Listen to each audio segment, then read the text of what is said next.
السلام علیکم ورحمۃ اللہ۔ پیارے بھائی طارق، آپ نے یہ وائس بھیجی ہے جس میں مقلد صاحب جو ہیں وہ تقلید کو واجب ہونا بتا رہے ہیں، اور پھر قرآن پاک کی آیت پیش کی کہ جناب تقلید کرنا اس سے واجب ثابت ہوا۔ میں پہلے بھی اہل دیوبند کو یہ چیلنج کر چکا ہوں کہ قرآن پاک میں سے اور نبی علیہ الصلوۃ والسلام کی احادیث میں سے، دیوبندیوں بریلویوں، قرآن پاک کی آیات میں سے بھلے وہ منسوخ آیات ہوں، جن کا حکم بھی منسوخ ہو چکا ہو، جن کی تلاوت بھی منسوخ ہو چکی ہو، اور جناب اسی طرح یا ان 30 پاروں میں سے یا نبی علیہ السلام کی احادیث میں سے بھلے وہ حدیث موضوع ہو، من گھڑت ہو، نہ اس کا سر ہو نہ اس کا پیر ہو، نہ اس کا سر ہو نہ اس کا پیر ہو، ایسی آیت ایسی حدیث لے کر آئیں جس میں ہو تا، کاف، لام، یا، دال، تقلید، تا 1، کاف 2 تک، لام 3، یا 4 اور دال 5۔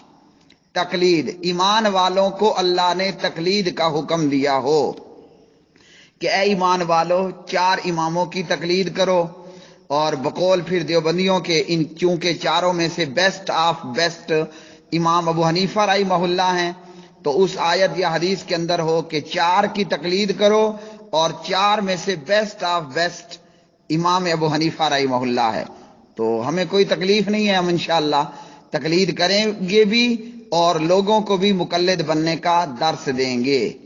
ایسی آیت ایسی حدیث جس میں اللہ نے تقلید کرنے والوں ایمان والوں کو تقلید کرنے کا ان 4 اماموں کے تعلق سے حکم دیا ہو، اور اس میں بیسٹ آف بیسٹ ابو حنیفہ ہو۔ اچھا جی، اب اس مقلد نے نہ معلوم کہ یہ دیوبندی حیاتی مماتی مقلد ہے، نہ معلوم کہ یہ بریلوی چشتی قادری سوروردی مقلد ہے، جو بھی ہے قرآن پاک کی آیت بیان کر دی کہ جناب اس آیت سے تقلید کرنا ثابت ہوا اور تقلید کا وجوب ثابت ہوا۔ اچھا جی، اب یہاں ہم اس آیت مبارکہ کو دیکھتے ہیں کہ کیا اس میں تا، کاف، لام، یا، دال یہ لفظ تقلید موجود ہے۔ یہ آیت مبارکہ ہے پارہ نمبر 14 میں، اور سورت کا نام ہے النحل، اور جناب اسی طرح اس کی آیت مبارکہ ہے یہ 43، آیت مبارکہ 43 نمبر کی یہ آیت ہے۔ اعوذ باللہ من الشیطان الرجیم۔ وما ارسلنا من قبلک الا رجالا نوحی الیہم فاسألوا اہل الذکر ان کنتم لا تعلمون بالبینات والزبر وانزلنا الیک الذکر لتبین للناس ما نزل الیہم ولعلہم یتفکرون۔ سورۃ النحل 43-44۔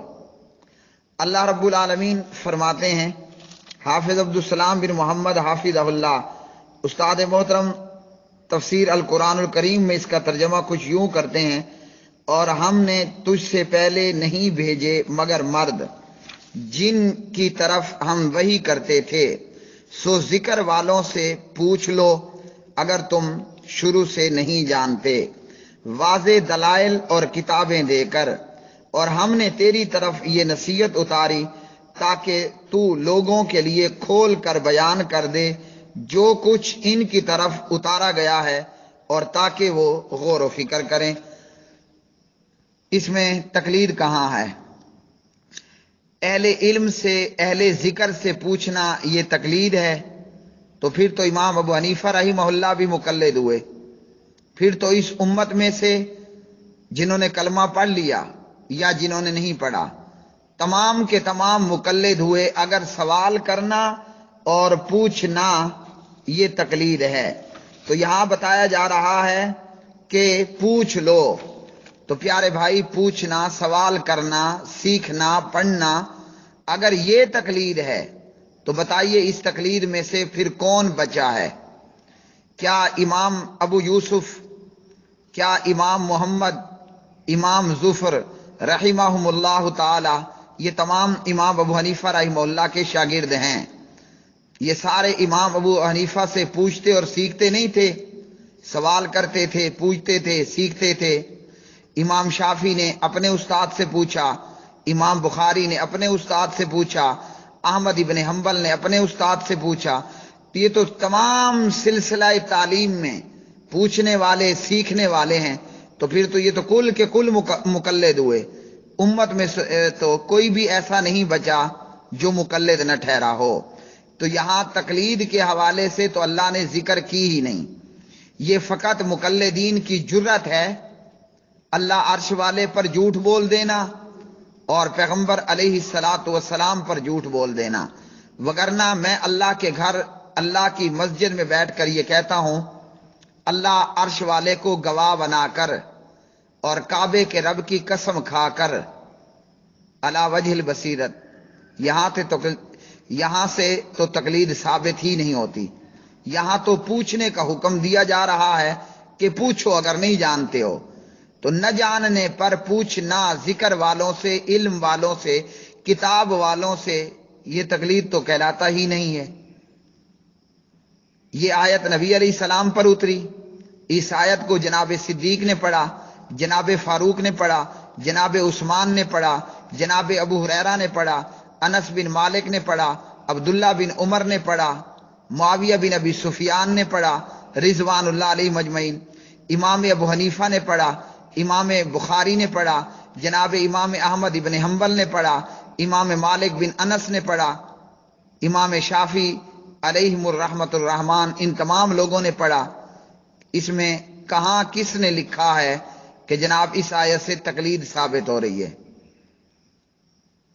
تو اس لیے اس آیت سے تو تقلید ہے ہی نہیں، یہاں تو فقط پوچھنے کا معاملہ ہو رہا ہے۔ اور پھر اس آیت کے مخاطب کون ہیں؟ اس آیت کے مخاطب ہیں مشرکین، اور جنہوں نے نبی علیہ الصلاۃ والسلام کو یہ کہا تھا کہ آپ پیغمبر اور رسول نہیں ہیں۔ اگر اللہ کسی کو پیغمبر رسول بنا کر بھیجتا تو وہ نوری مخلوق کو بنا کر بھیجتا، یعنی کہ ملائکہ کو اللہ پیغمبر رسول بنا کر بھیجتا۔ انسان پیغمبر ہوا، ہم یہ ماننے کے لیے تیار نہیں۔ یہ اعتراض تھا مکہ کے مشرکوں کا، اور اس آیت کا سیاق و سباق یہی ہے۔ اللہ رب العالمین نے کیا فرمایا؟ وَمَا أَرْسَلْنَا مِن قَبْلِكَ إِلَّا رِجَالًا نُوحِي إِلَيْهِمْ، آپ سے پہلے جتنے بھی ہم نے رسول بھیجے ہیں وہ سب کے سب مرد تھے، کوئی بھی فرشتوں میں سے نہیں تھا۔ اور اس کے تعلق سے پھر قرآن مجید کے اندر اللہ نے بہت سی آیات کو بیان کیا، قُلْ إِنَّمَا أَنَا بَشَرٌ مِثْلُكُمْ، اور حدیث کے اندر ہے کہ میں بھی تمہاری طرح ایک انسان ہوں۔ آپ کا اعجاز، آپ کا اکرام، آپ کا رتبہ، آپ کی خصوصیات ضرور امت سے جو ہیں اعلیٰ اور عرفہ ہیں، لیکن جیسے میں اپنے باپ کے نطفے سے، میرے باپ کا نطفہ میری باپ کی پیٹھ میں سے، میں اپنے ماں کے نطفے سے، اور میری ماں کا نطفہ میرے ماں کے سینے میں سے نکلا، یخرج من بین الصلب والترائب، ایسے ہی محمد الرسول اللہ صلی اللہ علیہ وسلم جناب عبداللہ اور جناب آمنہ ان کے نطفے سے پیدا ہوئے۔ تو کیا معلوم ہوا کہ نبی علیہ الصلاۃ والسلام مرد ہیں، آدمی ہیں، انسان ہیں، فرشتے نہیں ہیں۔ اور آپ سے پہلے جتنے بھی رسول بھیجے گئے وہ تمام مرد تھے، انسان تھے، فرشتے نہیں تھے۔ مکہ کے مشرکوں نے یہ اعتراض کیا تھا کہ پیغمبر اگر اللہ نے بھیجنا ہی تھا تو وہ تو پھر ہوتا ملائکہ میں سے۔ اس کے لیے ہم چلتے ہیں سورہ بنی اسرائیل پارہ نمبر 15 کے اندر، وَمَا مَنَعَ النَّاسَ أَن يُؤْمِنُوا إِذْ جَاءَهُمُ الْهُدَىٰ إِلَّا أَن قَالُوا أَبَعَثَ اللَّهُ بَشَرًا رَسُولًا، لوگوں کے پاس ہدایت پہنچ چکنے کے بعد ایمان سے روکنے والی صرف یہی چیز رہی کہ انہوں نے کہا کہ کیا اللہ نے ایک انسان کو ہی رسول بنا کر بھیجا ہے؟ تو پیغمبر صلی اللہ علیہ وسلم کے تعلق سے ان کا یہ شبہ تھا کہ اگر رسول آتا تو وہ فرشتوں میں سے آتا۔ اللہ رب العالمین ان مشرکوں کو خطاب کر کے کہہ رہے ہیں اہل ذکر سے پوچھو، اور اہل ذکر کون ہیں؟ اس سے مراد یہودی اور نصارہ ہیں۔ یعنی یہ بات اگر تمہیں معلوم نہیں کہ پہلے تمام رسول مرد انسان ہی تھے تو یہودیوں اور عیسائیوں سے پوچھ لو جو انبیاء کی تاریخ سے واقف ہیں، اور تم ان پر اعتماد بھی مسلمانوں کی نسبت زیادہ کرتے ہو کہ حضرت موسیٰ، حضرت عیسیٰ، داؤد، سلیمان، ابراہیم، یعقوب، یوسف علیہم الصلاۃ والسلام۔ جاؤ اے مکہ والو، خیبر میں موجود یہودیوں سے پوچھ لو، یثرب میں موجود یہودیوں سے پوچھ لو، اردا گرد موجود دیگر یہودیوں اور عیسائیوں سے پوچھ لو کہ جو تمہارے ہاں اللہ نے پیغمبر بھیجے تھے وہ ملائکہ میں سے تھے یا انسانوں میں سے تھے؟ تو خود یہودی خیبر کے اور یثرب کے یہودی تمہیں یہ بتا دیں گے کہ عیسیٰ، موسیٰ، ابراہیم، یعقوب، یوسف علیہم الصلاۃ والسلام یہ تمام کے تمام بشر تھے، انسان تھے، رجل تھے، مرد تھے، آدمی تھے، فرشتے نہیں تھے۔ جب اس سے پہلے آنے والے تمام پیغمبر انسان ہی تھے تو یہ پیغمبر ملائکہ میں سے آتا کیوں؟ اگر اس سے پہلے پیغمبروں کو مانتے ہو کہ وہ انسان تھے، جیسا کہ مکہ کے مشرک بھی کہا کرتے تھے کہ ہم بھی ابراہیمی ہیں، سورہ آل عمران پارہ نمبر 4، تو جناب ابراہیم کو وہ بھی مانتے تھے۔ تو ابراہیم علیہ الصلوۃ والسلام کے تعلق سے تمہارا کیا خیال ہے کہ وہ فرشتوں میں سے تھے یا انسانوں میں سے؟ اگر ابراہیم علیہ السلام انسانوں میں تھے، اس کی پیغمبری کو مان رہے ہو، تو یہاں کیوں اعتراض ہے کہ ہم محمد الرسول اللہ صلی اللہ علیہ وسلم کو نہیں مانتے؟ کیونکہ جناب یہ انسان ہیں، مرد ہیں، آدمی ہیں، جبکہ اگر کوئی پیغمبر آتا تو وہ چاہیے یہ تھا کہ وہ ملائکہ میں سے آتا۔ اللہ اگر کسی کو رسول بھیجتا تو وہ ملائکہ میں سے ہی بھیجتا۔ ما کان ابراہیم یہودیوں ولا نصرانیوں ولکن کان حنیفا مسلما وما کان من المشرکین۔ یہ آل عمران پارہ نمبر 3 ہے۔ اللہ نے فرمایا ابراہیم نہ یہودی تھا، نہ عیسائی تھا، نہ مشرکوں میں سے تھا۔ تو پیارے بھائی، اہل ذکر سے مراد اہل کتاب یہودی اور عیسائی ہیں، اور یہی بات اللہ رب العالمین فرما رہے ہیں یہودی اور عیسائیوں سے پوچھ لو کہ پہلے جو پیغمبر آئے وہ ملائکہ میں سے تھے، فرشتے تھے یا انسان تھے؟ اگر پہلے انسان تھے تو یہ بھی انسان ہے۔ جب پہلے ایک پیغمبروں پر بطور انسان ہونے اعتراض نہیں تو محمد الرسول اللہ صلی اللہ علیہ وسلم پر اعتراض کیوں کر رہے ہو کہ اگر اللہ نے رسول بھیجنا ہوتا فرشتے کو بھیجتا، آپ کو نہ بھیجتا؟ تو پیارے بھائی، یہ ہے اس آیت کا معنی اور مفہوم۔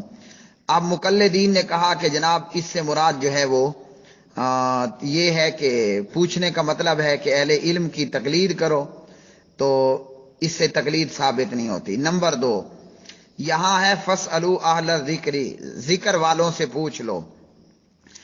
اگر تقلید کرنی ہے، اس میں 4 اماموں کا ذکر کہاں ہے؟ فاسألوا اہل الذکر میں امام ابو حنیفہ کا ذکر کہاں ہے؟ مقلد مجھے جواب دے۔ اگر فاسألوا اہل الذکر سے مراد تقلید ہے تو آپ نے صدیق کی تقلید کیوں نہیں کی؟ اگر فاسألوا اہل الذکر میں تقلید کا حکم دیا جا رہا ہے تو فاروق اور عثمان اور علی اور معاویہ، عبداللہ بن مبارک اور ابن مسعود اور ابن عباس رضوان اللہ علیہ مجمعین، پھر ان کی تقلید کیوں نہیں کی؟ فاسألوا اہل الذکر میں تقلید کا حکم ہے، تقلید کا وجوب ہے۔ یہ 80 سال بعد وجوب نازل ہوا۔ امام صاحب کے پیدا ہونے سے پہلے یہ وجوب کہاں پھر رہا تھا؟ اگر فاسألوا اہل الذکر میں تقلید کا حکم ہے تو آپ لوگوں نے 80 سال بعد پیدا ہونے والوں کی تقلید کیوں کی؟ ابو بکر اور عمر کی تقلید کیوں نہیں کی؟ اور مقلدو جواب دو، اگر اس میں تقلید کا حکم ہے تو پھر کرو امام صاحب کی عقائد کے اندر بھی تقلید، وہاں امام صاحب کو کیوں چھوڑا؟ اگر تم امام ابو حنیفہ کی عقیدے میں تقلید نہیں کرو تو تم باادب ٹھہرو، اور اگر ہم عقیدہ اور مسائل دونوں میں تقلید نہ کریں تو اہل حدیث بے ادب ٹھہریں، یہ انصاف نہیں۔ اور تم امام ابو حنیفہ کی بہت سے مسائل میں تقلید کرنا چھوڑ دو تو تم پھر بھی با ادب، اور اگر ہم چھوڑیں تو ہم بے ادب۔ ابو حنیفہ رحمہ اللہ کا قول قدوری، عالمگیری وغیرہ میں محرمات سے نکاح کر لی، وطی کر لی، فلا حد علی عند ابی حنیفہ، اس پر کوئی حد نہیں ہے۔ اگر جرت ہے، امام صاحب کی تقلید کا اتنا شوق ہے، تو کرو ماں بہن بیٹی بھتیجی بھانجی سے نکاح، تاکہ پتہ چلے کہ تم سچے مقلد ہو۔ امام صاحب نے کہا چوپائے سے بدفعلی کر لی، گائے سے، بھینس سے، گدے سے، گھوڑی سے، تو اس پر حد نہیں ہے۔ اب کرو امام صاحب کی تقلید پر عمل۔ امام صاحب کا قول قدوری نے کتاب الحدود میں لکھا کہ لونڈے بازی کر لی، فلا حد علیہ عند ابی حنیفہ، اس پر حد نہیں۔ تو امام کی تقلید کا شوق پورا کرو اور کرو لونڈے بازی، اور لونڈے بازی کو جرم مت کہو اور اس پر حد جاری مت کرو۔ اور یہاں اب کہاں کیا کیا جاتا ہے؟ امام یوسف اور دیگر فرماتے ہیں کہ ان تمام چیزوں پر حد لگے گی۔ مقلد تو ہو تم امام ابو حنیفہ کے، اور فتویٰ دیتے ہو جناب امام ابو یوسف کے قول پر، تو تقلید امام صاحب کی، فتویٰ ان کے شاگرد کے قول پر، یہ کھلا تضاد ہے۔ اگر یہ سارا کچھ کرتے ہوئے نہ تمہارا وجوب ٹوٹا، نہ تم بے ادب ہوئے، نہ تم گستاخ ہوئے، تو اگر ہم یہی سارا کچھ کریں، ایک طرف جناب عبداللہ جناب آمنہ کا لخت جگر ہو اور ایک طرف کل کائنات ہو، اور اہل حدیث ساری کائنات کو پیٹ کر دے، اور جناب عبداللہ جناب آمنہ جناب عبد المطلب کے پوتے کو منہ کر لے اور پیارے نبی کی بات کو مان لے، تو اہل حدیث بھی مجرم نہیں ہے۔ تو فاسألوا اہل الذکر سے تقلید ثابت کرنا حماقت ہے۔ واللہ اعلم بالصواب۔